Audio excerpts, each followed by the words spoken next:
Ak máte radi omáčky, tak toto video bude to práve orechové pre vás, pretože som vybrala z portfólia 3 omáčky, ktoré sú absolútne odlišné, ale jedno majú spoločné. Hodia sa k syrom a mäsám absolútne dokonale. Takže prvé, ktoré ochutnám, respektíve prvá, ktorú ochutnám, je putňová brusnica. Je to brusnicová omáčka so 6-putňovým tokajským vínom. Konzistencia je takáto veľmi taká smooth, naozaj taká naozaj, že jemnučká.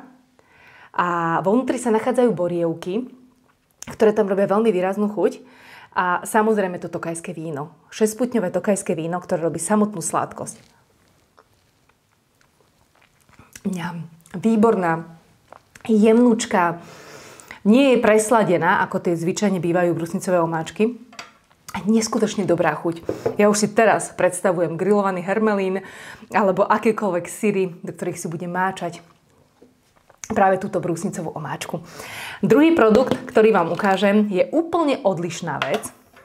Je to barbecue omáčka s rašelínovou škótskou whisky Port Charlotte Scottish Barley. Ak poznáte túto whisky, tak viete, že je to naozaj čistá rašelina. A práve týmto sa tá barbecue omáčka veľmi odlišuje. Konzistencia je takáto rečia. Jednoznačne odporúčam grillované špeciality, grillované krídelka, stejky, akéhokoľvek typu. Skrátka, táto barbecue omáčka je naozaj to práve orechové, najmä pre pánov, ktorí majú radi naozaj výrazné rašelinové whisky chute. Tej whisky je tam naozaj veľmi cítiť.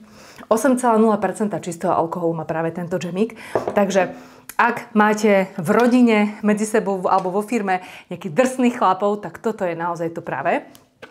Ale posledný produkt, ktorý ochutnám v rámci omáčok, je bestseller, absolútne že najpredávanejší produkt.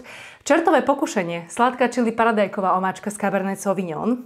Konzistencia je takáto.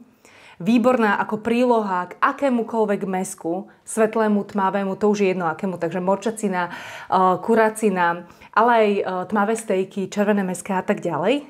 A tej čili tam nie je až tak veľmi veľa, ale naopak, ak vôbec nie jete čili, tak vás dosť vypálí. Takže snažili sme sa pri výrobe uľahodiť naozaj tým, ktorí majú radi čili, aj tým, ktorí nemajú radi čili. A tú sladkosť toho všetkého tvorí ružový Cabernet Sauvignon neskorý zber.